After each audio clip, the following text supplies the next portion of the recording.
L'équipe de France olympique de foot est en finale des Jeux Olympiques. Les gars, bonjour les filles, bonjour à tous et à toutes. J'espère que vous allez bien, que tout se passe bien pour vous.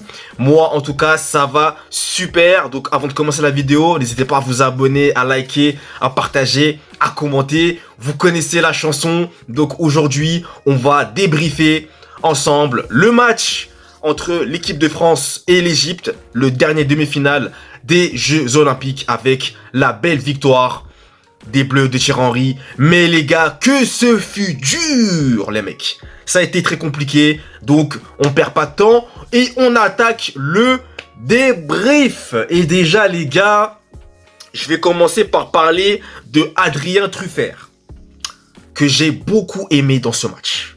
Très entreprenant, il faisait beaucoup d'appels, il prenait beaucoup de risques.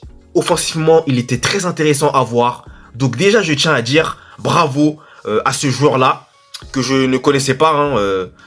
Mais les gars, franchement, il a livré un excellent match. Et honnêtement, il a été vraiment en jambes. J'ai vraiment beaucoup aimé ce qu'il proposait. Il proposait vraiment des solutions. Il se projetait vraiment vers l'avant.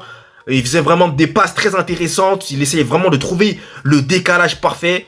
Et ça, les gars, ça a fait vraiment du bien en première mi-temps. Donc, j'ai bien aimé ce match-là. Pour sa part, en tout cas, même globalement, j'ai beaucoup aimé. Maintenant, les gars, pour parler de la première mi-temps de l'équipe de France, j'ai envie de vous dire que je suis un peu mitigé. Pourquoi ? Parce que, certes, on avait, bon, je dirais, pas très bien commencé, honnêtement. L'Égypte était mieux rentrée dans le match que nous. Encore une fois, bon, on laissait le ballon à l'Égypte. On laissait le ballon à l'adversaire, voilà, clairement. Donc l'Égypte a plutôt bien commencé son début de match. Voilà, ils voulaient vraiment nous montrer qu'ils étaient présents et qu'ils voulaient aller, les gars, tout simplement en finale. Ils n'étaient pas là pour se contenter de la 3e place. Donc voilà, on a vraiment vu une équipe d'Égypte très bien en place, qui jouait beaucoup de manière très intéressante. Voilà, sur les côtés, qui combinait bien. Donc nous, au final, on n'a pas eu trop la balle, je trouvais, en première mi-temps. Même si on a pu aussi se projeter vite vers l'avant, on a pu être quand même dangereux par certains moments. Mais on n'a pas non plus eu énormément d'occasions par rapport à l'Égypte qui, elle, a bien porté le jeu. C'est vraiment elle qui dictait le jeu, les gars, littéralement, en première mi-temps. Je parle en première mi-temps, donc du coup, je vais dire que la première mi-temps, j'ai pas trop envie d'en parler parce que j'ai pas trop aimé, les gars, je vais pas trop vous mentir.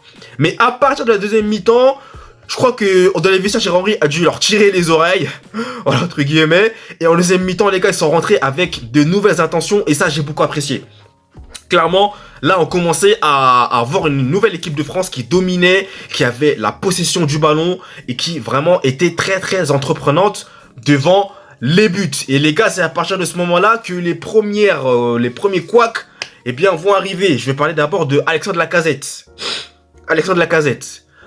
Pour tout le respect que j'ai pour ce joueur, les gars, j'ai pas trop aimé son match. Moi, en tout cas, il y a des choses qui m'ont dérangé, notamment dans ses pertes de balles, des passes faciles qu'il devrait faire facilement, qu'il a eu du mal à faire, les prises de décision qui n'étaient pas parfois les bonnes, et surtout, les mecs, l'énorme occasion qu'il rate.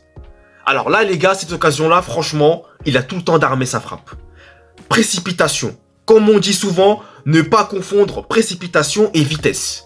Là, on est en l'occurrence dans ce cas-là pour Lacazette sur cette énorme opportunité. Il était tout seul, les gars. Tout seul. Tout seul, il n'a pas pu cadrer. Mais le pire dans tout ça, ce n'est pas qu'il n'ait pas pu cadrer, qu'il n'ait pas pu marquer. C'est que quelques instants plus tard, eh bien l'Égypte marque. Voilà. Donc 1-0 pour l'Égypte. Donc, je reviens à ce que disait Thierry Henry. Quand il faut être tueur devant les buts, eh bien, encore une fois, les gars, il fallait être tueur à ce moment-là. On l'a pas été et on s'est fait punir, encore une fois, par l'Égypte. Voilà. Donc, les gars, c'est un peu le même scénario de la France féminine contre le Brésil qui dominait et qui ensuite s'est fait prendre un but. Malheureusement, ça a été éliminé. Mais en tout cas, pour nous, c'est à peu près le même scénario. On domine, mais on se fait, eh bien, surprendre. Mais les gars, et là, je vais dire quelque chose de très positif, c'est que j'ai beaucoup aimé la réaction française. Franchement, ce but-là, ça a été un mal pour un bien. Parce que honnêtement, après, on a été mais ultra dominant. Même l'équipe égyptienne avait du mal à ressortir les ballons, faisait des erreurs techniques. On mettait la pression. Et encore une fois, les gars, eh bien, qui va nous délivrer une passe décisive pour l'égalisation. Michael Olise en direction de Jean-Philippe Mateta qui égalise. Magnifique, ça fait un but partout. Et les gars, l'Égypte commençait aussi à prendre son temps. Hein. Parce que oui, ils jouaient clairement la montre. Voilà, ils étaient devant au score, ça peut se comprendre. Mais moi, je leur disais, attention les Égyptiens, ne pas trop jouer à ce jeu-là. Attention, parce qu'après on le paye cash. Et les gars, ça a été le cas, puisque dans les prolongations, parce qu'il y avait même d'ailleurs une main d'un joueur égyptien avant que la prolongation arrive. Bon, sur un duel entre Badé, qui au départ fait une légère poussette, mais bon, l'arbitre estime qu'il y avait d'abord cette poussette-là avant la main du joueur égyptien, donc ok, pas de problème.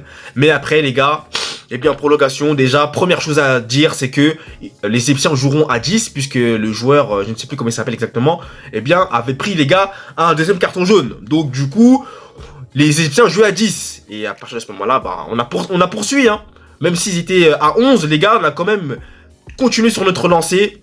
Et voilà, ça a fini par payer. On a eu des occasions, beaucoup de poteaux, hein, les gars, beaucoup de poteaux. Oh là là, beaucoup de poteaux. Mais heureusement, on a eu les occasions qu'il fallait. Sidja qui remet le ballon parfaitement dans la surface de réparation pour Mateta qui inscrit un doublé et qui permet à la France de respirer. Les gars, de mener 2-1. Mais les gars, vous me savez, vous me connaissez, c'est pas suffisant. Même Thierry Henry sur le banc touche, il était en train de crier littéralement. J'étais comme lui, les gars, j'étais vraiment en mode énervé. Et là, je vois les gars en seconde mi-temps de la prolongation. Michael Olise qui enterre tout espoir de l'Égypte et qui marque le 3e but. Donc je suis très content. La France va en finale. La France ira défier l'Espagne, les gars, pour une médaille d'or. Donc on espère la médaille d'or. Et franchement, je suis très content. J'ai beaucoup aimé cette réaction française. Après avoir été mené, on a vraiment eu un orgueil. Et on a su vraiment se remobiliser pour aller inscrire ces buts-là. Donc vraiment un très très beau... un grand bravo à cette équipe de France, voilà. Et puis surtout un très grand bravo aux joueurs également qui ont tout donné sur ce match-là. Donc voilà, très clairement ça a été un bon match. J'ai pas trop aimé les gars par contre l'entrée de Désiré Doué, désolé de le dire. Mais il voulait jouer trop compliqué au lieu de jouer très simple. Moi à un moment donné ça me fatiguait, ça me gonflait littéralement. Je veux pas vous mentir. Maintenant, c'est grâce à lui qu'on a eu le 3e but très clairement. Il est capable aussi, avec sa qualité de percussion, de déstabiliser l'adversaire. Donc ça, franchement, là-dessus, il n'y a rien à dire.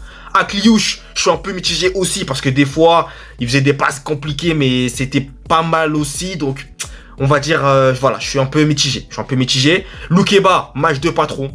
Match de patron, littéralement. Et puis Badé aussi, patron de la défense, hein, avec Sidja aussi, qui a été très très bon. Et Michael Olise aussi, bah les gars, vous connaissez, hein, le meilleur joueur de cette équipe de France. Voilà les gars, donc merci à vous d'avoir suivi la vidéo et passez une très bonne journée.